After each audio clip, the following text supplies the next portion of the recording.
പ്രഭു, എന്താ കാലിൽ മുള്ളുകുത്തി കയറിയോ? അതെ സീതേ. സ്വാമി, ശാന്തയാകൂ സീതേ, ഞാൻ നോക്കാം. ജ്യേഷ്ഠ, മുള്ള ഞാൻ എടുത്തു തരാം. സാരമില്ല ലക്ഷ്മണ, ഞാൻ തന്നെ എടുത്തുകൊള്ളാം.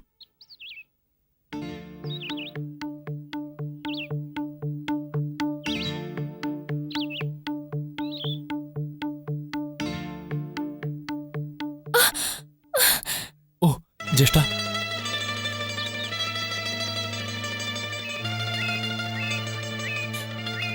സ്വാമി,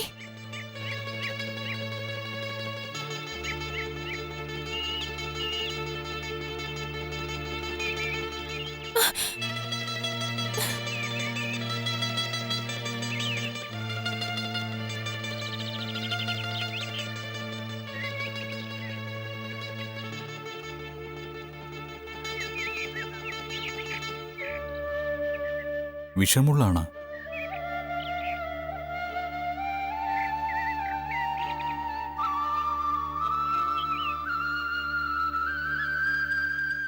സീതേ, അതവിടെ ഇതുപോലുള്ള വിഷമുള്ള കുത്തിക്കേറിയാൽ ഏർപ്പെടുന്ന മുറിവുകളെ ഭേദമാക്കിയെടുക്കുന്ന ഔഷധസസ്യം വളരുന്നുണ്ട്. ഞാൻ പോയി അത് പറിച്ചുകൊണ്ടുവരാം. ജ്യേഷ്ഠ, അതേത് ചെടിയാണെന്ന് പറഞ്ഞാലും ഞാൻ പോയി പറിച്ചുകൊണ്ടുവരാം. ലക്ഷ്മണ, നിൽക്കൂ. ഏതൊരു മൂലികയും പറിക്കുന്നതിന് മുമ്പ് അതിനെ പ്രണമിച്ച് അതുമൂലമുണ്ടാവുന്ന ശാപത്തെയും നീക്കിയെടുക്കേണ്ടതാണ്. ആ മന്ത്രം നിനക്ക് അറിവുള്ളതാണോ? അറിയില്ല ജ്യേഷ്ഠ. അതിനാൽ ഞാൻ തന്നെ പോയി പറിച്ചുകൊണ്ടുവരാം. സ്വാമി, മൂലികകളെ അങ്ങനെ പ്രണമിച്ച് ശാപം നീക്കിയെടുക്കുന്നത് എന്തിനാണ്? സീതേ, ഈ ലോകത്തുത്ഭവിക്കുന്ന വിവിധതരം കൂണുകൾ, വൃക്ഷങ്ങൾ, പുൽക്കൊടികൾ, ചെടികൾ, അങ്ങനെയുള്ള എല്ലാത്തിനും ജീവന്റെ തുടിപ്പുള്ളതല്ലേ? അതെ.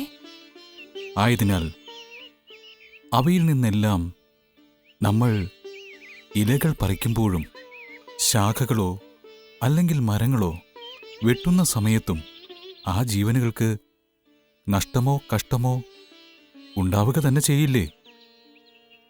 അതെ, ഉണ്ടാകും.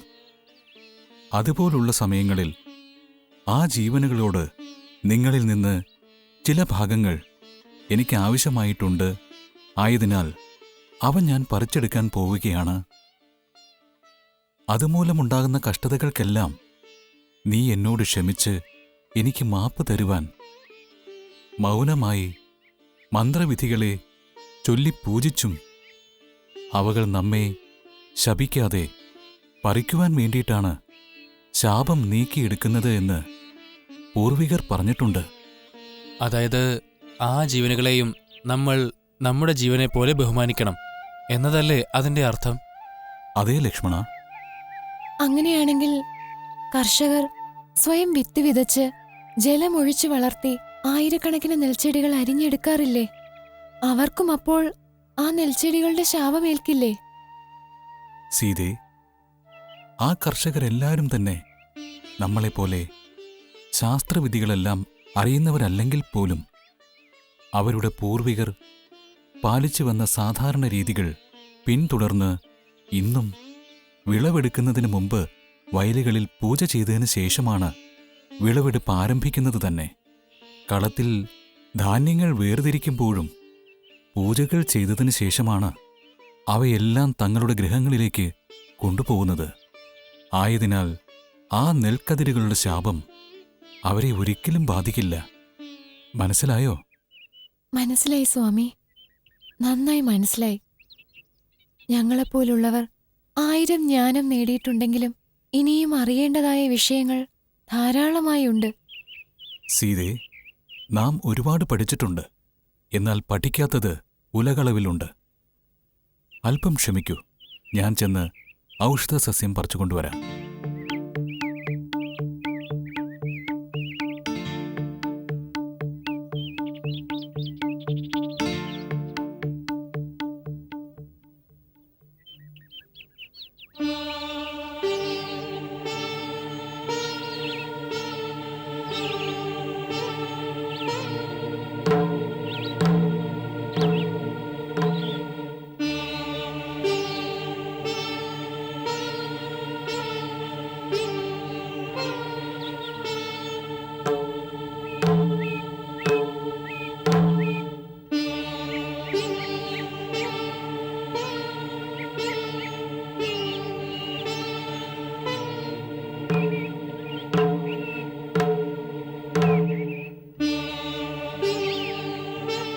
എന്റെ ജ്യേഷ്ഠൻ തന്നെപ്പോലെ തന്നെ മറ്റു ജീവനുകളെയും എന്തുമാത്രം ബഹുമാനിക്കുന്നുണ്ടെന്ന് കണ്ടില്ലേ?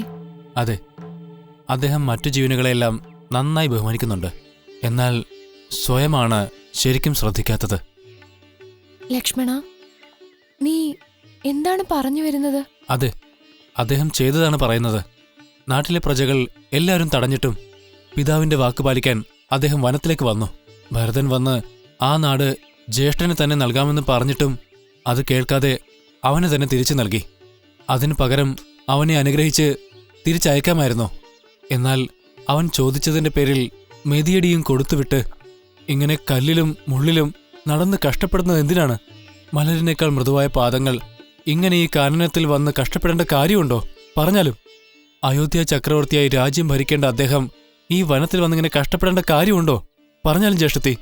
ലക്ഷ്മണ, നിന്റെ ജ്യേഷ്ഠന്റെ ഗുണം നിനക്കറിയാവുന്നതല്ലേ? അദ്ദേഹം ഇല്ല എന്ന വാക്കിനെക്കുറിച്ചേ അറിയാത്ത ആളാണ്. ആരെന്ത് ചോദിച്ചാലും ചോദിച്ചു തീരുന്നതിനു മുമ്പേ അത് നൽകി വിടുന്ന ആളാണ്. അങ്ങനെയുള്ള അദ്ദേഹം ഭരതൻ ആഗ്രഹിച്ച് ചോദിച്ച ശേഷവും മെതിയടികൾ നൽകില്ല എന്ന് പറയുമോ? ശരി, നടന്നതെല്ലാം അവിടെ നിൽക്കട്ടെ. ഇനി അങ്ങോട്ട് നമുക്ക് അദ്ദേഹത്തെ സൗമ്യമായ വഴികളിലൂടെ നടത്താം. നീ മൗനമായി ഇരിക്കൂ. അനുജൻ ലക്ഷ്മണൻ ഞാൻ ആവശ്യമില്ലാത്ത ഭരതന് മെതിയടികൾ കൊടുത്തുവിട്ട് കഷ്ടപ്പെടുകയാണെന്ന് എന്നെ ഓർത്ത് വേവലാതിപ്പെടുന്നു. എന്നോടൊപ്പം വനത്തിലേക്ക് വന്ന് കഷ്ടപ്പെടുന്ന സീത എന്നെ സൗമ്യമായി വഴികാട്ടാൻ ആഗ്രഹിക്കുന്നു.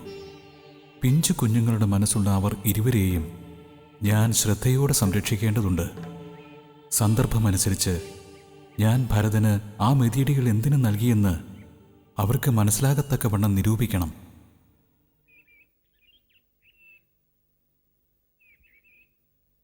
സീതേ, ഇതാണ് ആ ഔഷധം. സ്വാമി, ഈ ഔഷധത്തെ എങ്ങനെയാണ് ഉപയോഗിക്കേണ്ടത്? കാത്തിരിക്കൂ സീതേ. ഈ ഔഷധസസ്യം പിഴിഞ്ഞ് അതിൻ്റെ നീരാണ് മുള്ളു കുത്തിക്കൊണ്ട ഇടത്തിൽ പുരട്ടേണ്ടത്. കാലിൽ മണ്ണ് പറ്റിയിരിക്കുന്നതിനാൽ അരികിലുള്ള തടാകത്തിലേക്ക് ചെന്ന് കാലൊന്ന് ശുദ്ധമാക്കിയിട്ട് അതിനുശേഷം ഈ ഇലകളുടെ നീര് പുരട്ടാം. വന്നാലും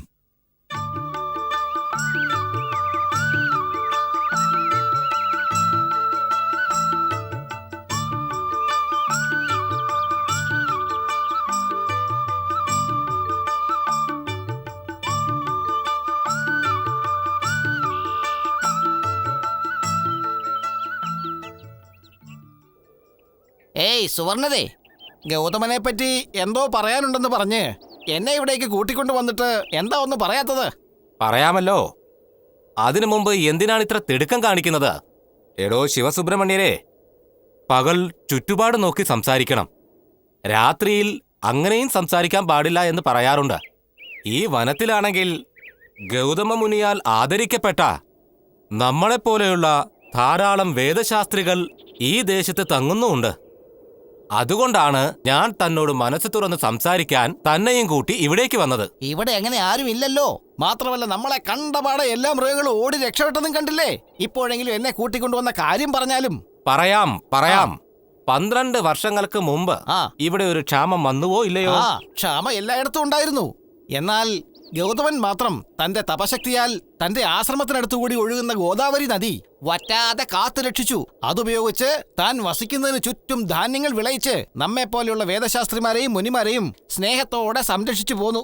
എടോ, അദ്ദേഹത്തിന് നമ്മളോടുള്ള സ്നേഹം കൊണ്ട് മാത്രമാണോ സംരക്ഷിച്ചത്? നമ്മളെ ആദരിക്കുന്നതിലൂടെ താനൊരു വലിയ ആളാണെന്ന് ഈ ലോകത്തെ തന്നെ കാട്ടിക്കൊടുത്ത് തന്റെ പ്രശസ്തി വളർത്തിയെടുത്തു. അതുകൊണ്ടാണ് എവിടെയൊക്കെയോ പാർത്തിരുന്ന മുനിമാർ ഇവിടെ വന്ന് ഗൗതമനെ ഉത്തമൻ, ഉയർന്നവൻ, ഉദാരഗുണമുള്ളവൻ എന്നൊക്കെ സന്തോഷത്തോടെ വാഴ്ത്തുന്നത്. പലർക്കും തണലാവുന്ന ഒരാളെ വാഴ്ത്തുന്നതിൽ എന്താ തെറ്റ്? ഇതിലിപ്പം നമുക്കെന്താ പ്രശ്നം? നമുക്കെന്താ പ്രശ്നമെന്നോ? ശിവസുബ്രഹ്മണ്യ, നമ്മളെയെല്ലാം യാചകരായി ഈ ലോകത്തെ കാണിച്ച് ഗൗതമൻ വീണ്ടും അഭിനന്ദനങ്ങൾ ഏറ്റുവാങ്ങുന്നത് നമ്മുടെ വേദശാസ്ത്രി കൂട്ടത്തിന് ഇഷ്ടപ്പെടുന്നില്ല. എന്നിട്ടും ഗൗതമന്റെ പേര് ഉയരും തോറും നമുക്കൊന്നും അദ്ദേഹം ഒരു വിലയും തരുന്നില്ല. ഓഹോ, അതുകൊണ്ടാണ് നമ്മുടെ കൂട്ടത്തിലുള്ള ചില വേദശാസ്ത്രിമാർ ക്ഷാമകാലം തീർന്ന ഉടനെ തന്നെ പറയാതെ അങ്ങ് ഓടി രക്ഷപ്പെട്ടു കളഞ്ഞത്. അതെ, നമ്മളും അങ്ങനെ ഓടിപ്പോവാൻ പാടില്ല. ഗൗതമന്റെ പേര് നശിപ്പിച്ച് അയാൾ ഒരു സംസ്കാരം കെട്ടവനാണെന്ന് നാട്ടിലുള്ളവർ പഴി പറയും വിധമാക്കിയിട്ടേ പോകാൻ പാടുള്ളൂ. എന്താ ഇത്? അന്ന ഊട്ടിയവനെ പറ്റി അപഖ്യാതി പറയുന്നത് മഹാപാപമല്ലേ? ഏയ്, അപ്പോൾ അയാൾ മാത്രം നമ്മുടെ പേരിൽ ഇങ്ങനെ പ്രശസ്തി ആർജിച്ചു പോകുന്നതൊന്നും കുറ്റമല്ലെന്നാണോ പറയുന്നത്? നമ്മൾ അയാളെ ശരിക്കും ഒരു പാഠം പഠിപ്പിച്ചിട്ട് മാത്രമേ ഇവിടെ നിന്ന് പോവുകയുള്ളൂ. അതിന് എന്താ ചെയ്യാൻ പോകുന്നത്? ഞാൻ കൃത്യമായൊരു പദ്ധതി ആവിഷ്കരിച്ചിട്ടുണ്ട്. അതിന് താനും എന്റെ കൂടെ തന്നെ നിൽക്കണം. താൻ എന്റെ സുഹൃത്തായി പോയില്ലേ, ഇനിയിപ്പോ കൂടെ നിൽക്കാതിരിക്കാൻ പറ്റുമോ? കൂടെ തന്നെ നിൽക്കാം. അതിരിക്കട്ടെ, എന്താ പദ്ധതി? കാത്തിരുന്ന് കണ്ടോ. ജയ് ജി ജയിനെ. സുധർമ്മദേവന് ഈ ജയന്റെ പ്രണാമം. വരൂ ജയ, വരൂ, പ്രണാമം. ശിവസുബ്രഹ്മണ്യ, ഇവന്റെ പേര് ജയൻ. വലിയ മന്ത്രവാദിയാ. തന്റെ മന്ത്രശക്തിയാൽ ഉദ്ദേശിക്കുന്ന രൂപത്തിലേക്ക് മാറാൻ കഴിയുന്ന മായാവി. ജയ, അങ്ങയ്ക്ക് പ്രണാമം. ജയ, ഗൗതമ മുനിയുടെ അഹങ്കാരത്തെ അടക്കാൻ ഒരു വഴി ചോദിച്ചിരുന്നുവല്ലോ, ആലോചിച്ചിരുന്നുവോ? ആലോചിച്ച് ഒരു നല്ല പോംവഴി ഞാൻ കണ്ടുപിടിച്ചു വെച്ചിട്ടുണ്ട്. വന്നാലും പറഞ്ഞു തരാം.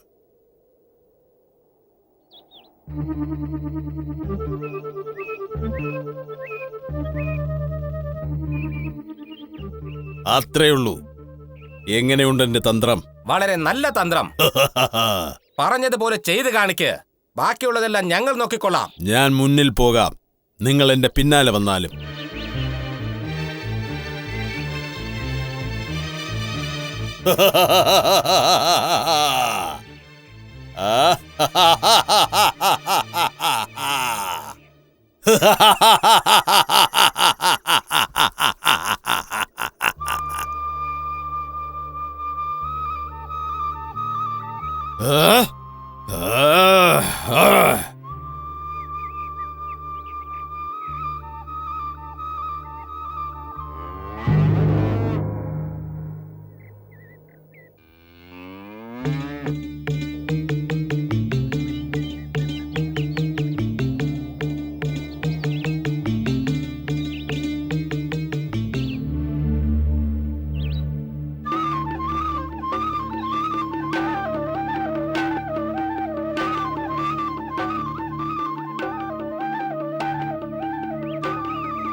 എന്താ ഇത്? ഒരു പശു എന്നെ നോക്കി വേഗത്തിൽ പാഞ്ഞു വരികയാണല്ലോ. ഇനിയിപ്പോ ഇവിടുന്ന് രക്ഷപ്പെടാൻ വേറെ വഴിയും കാണുന്നില്ല. എന്താ ചെയ്യുക? കണ്ടിട്ട് സാധാരണ പശുവാണെന്ന് തോന്നുന്നില്ലല്ലോ. ഏതോ ഒരു അസുരൻ പശുവിന്റെ രൂപത്തിൽ എന്നെ ആക്രമിക്കാൻ വരുന്നതായിട്ടാണ് തോന്നുന്നത്. എന്താ ഇപ്പൊ ചെയ്യുക? എന്റെ നേർക്കാണല്ലോ വരുന്നത്.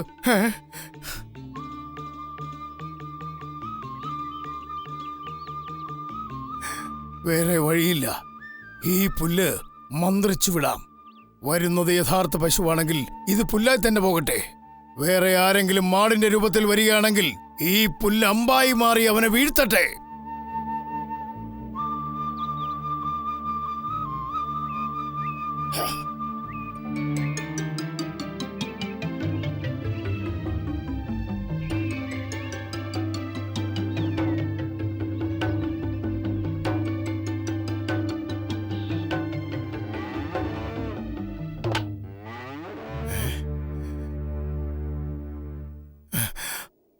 അയ്യോ ദൈവമേ, ഞാൻ അമ്മന്റെ രൂപത്തിൽ വിട്ട പുല്ല് ആ പശുവിനെ തന്നെ വീഴ്ത്തിയല്ലോ. ഞാൻ പശുവിനെ വധിച്ചു വന്ന പഴി എന്നിൽ വന്നു ചേരുമല്ലോ. എന്താ ഇപ്പൊ ചെയ്യുക? എന്തായാലും ശരി, വേഗം അരികിൽ ചെന്ന് നോക്കാം. അരികിൽ ചെന്ന് നോക്കാം.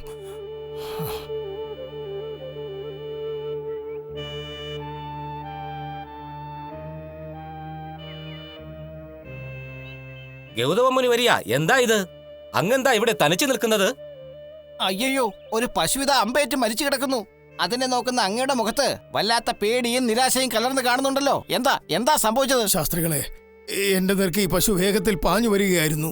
അതിനെ കണ്ടൊരു അസാധാരണ പശുവായി എനിക്ക് തോന്നിയതിനാൽ അതൊരു സാധാരണ പശുവാണെങ്കിൽ രക്ഷപ്പെടട്ടെ എന്നും വേറെ ഏതെങ്കിലും അസുരന്മാർ വേഷം മാറി വരികയാണെങ്കിൽ മൃത്യു വരിക്കട്ടെ എന്നും കരുതി ഞാനൊരു പുൽക്കൊടി മന്ത്രം ജപിച്ചയച്ചു. ആ പുൽക്കൊടി അമ്പായി മാറി ആ പശുവിനെ വധിച്ചതാണ് ശാസ്ത്രികളെ, വധിച്ചതാണ് ശാസ്ത്രികളെ. ദൈവമേ, ഒരു പശുവിനെ വധിച്ചതിന് പാത്രമായി തീർന്നുവല്ലോ ഞാൻ. ഒരു സാധുവായ പശുവിനെ വധിച്ചു എന്ന പാപം എന്നിൽ വന്നു ചേർന്നുവല്ലോ. ഞാനിനി എന്താണ് ചെയ്യുക? ഞാൻ എന്താണ് ചെയ്യുക? ഗൗതമ മുനി വരിക. അങ്ങയുടെ സംശയത്താൽ ഒരു സാധു പശുവിനെ വധിച്ചു കളഞ്ഞല്ലോ അങ്ങ്. ഒരു തികഞ്ഞ സന്യാസി പശുവിനെ വധിക്കാൻ പാടുണ്ടോ? ആ. ഇത് ഈ ലോകത്തിന് പൊറുക്കാൻ കഴിയുമോ? ആ. എന്നാൽ ഇത് കുറച്ച് കടന്ന കയ്യായി പോയി. എന്താണിത്? ഗൗതമൻ എന്നാൽ വലിയ മഹാനായൊരു മുനിയാണെന്ന് പേരെടുത്തിട്ട് ഇങ്ങനെയുള്ള ക്രൂരകൃത്യങ്ങളൊക്കെ ചെയ്യുന്നുണ്ടല്ലോ. കഷ്ടം. നിങ്ങളൊരു തികഞ്ഞ മുനി തന്നെയാണോ? അയ്യോ ഭഗവാനെ, ക്ഷാമം ബാധിച്ച സമയത്ത് തന്റെ തപശക്തിയാൽ പയറുകളെയെല്ലാം വളർത്തി ഞങ്ങളെപ്പോലെ ഒരുപാട് ആളുകളുടെ വിശപ്പകറ്റുകയും ലോകമെമ്പാടും പേര് കേൾക്കുകയും ചെയ്ത ആൾ ഉള്ളിന്റെ ഉള്ളിൽ ഈ വിധം പശുക്കളെയും മറ്റു മൃഗങ്ങളെയും പക്ഷികളെയും വധിച്ചുകൊണ്ടിരിക്കുകയാണല്ലോ. ഇനിയൊരു പക്ഷേ ഇവയെല്ലാം രഹസ്യമായി ഭക്ഷിക്കുന്നുണ്ടോ? ഹര ഹര ശിവ ശിവ. ഇതിപ്പോൾ തന്നെ എല്ലാവരോടും പറഞ്ഞ് നിങ്ങളുടെ ഈ കപട നാടകത്തെ അലങ്കോലമാക്കി നിങ്ങളെ ശാസ്ത്രികളുടെ കൂട്ടത്തിൽ നിന്ന് തന്നെ വിലക്കിയേക്കാം. ശാസ്ത്രികളെ, ഒന്ന് നിന്നാലും ശാസ്ത്രികളെ, നിങ്ങൾ ചിന്തിക്കുന്നത് പോലെ ഞാൻ തെറ്റുകാരനല്ല. ഇതെന്തോ അബദ്ധം പറ്റിയതാണ്. അല്പം കാത്തിരിക്കൂ. ഇതെങ്ങനെ സംഭവിച്ചുവെന്നും എന്തിനു വേണ്ടി സംഭവിച്ചുവെന്നും അല്പമൊന്ന് ഗവേഷണം നടത്തി നോക്കാം.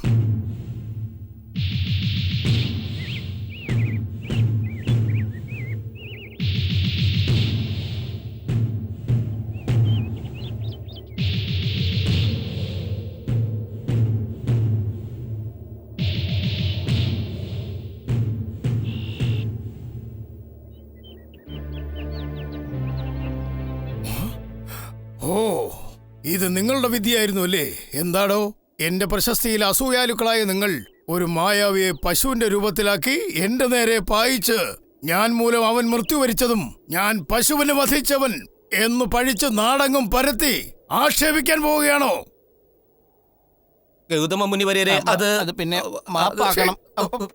നിങ്ങളുടെ വൃത്തികെട്ട നാവിനാൽ എന്റെ പേരുച്ചരിക്കരുത്. നന്ദി കെട്ടവന്മാരെ, 12 വർഷക്കാലം ഇവിടെ എന്റെ കൃപയിൽ ജീവിച്ചിട്ട് എന്റെ മേൽ പഴി ചുമത്തിയ നിങ്ങളും പിന്നെ നിങ്ങളുടെ കൂട്ടത്തിൽ ചേർന്നവരും തുടർന്ന് വരുന്ന ക്ഷാമത്തിൽ നശിച്ച് നാശമടയട്ടെ. അത് മാത്രമല്ല, ഈ ത്രേതായുഗവും ദ്വാപരയുഗവും കഴിഞ്ഞ് വരുന്ന കലിയുഗത്തിൽ നിങ്ങൾ ആചാരമറ്റ വേദശാസ്ത്രിമാരായി പിറന്ന് ദാരിദ്ര്യത്തിലാണ്ട് നരകതുല്യമായ ജീവിതം ജീവിച്ച് നശിക്കട്ടെ. പോകൂ, ഇനി എന്റെ കൺമുന്നിൽ നിൽക്കരുത്. പോകൂ, പോകൂ.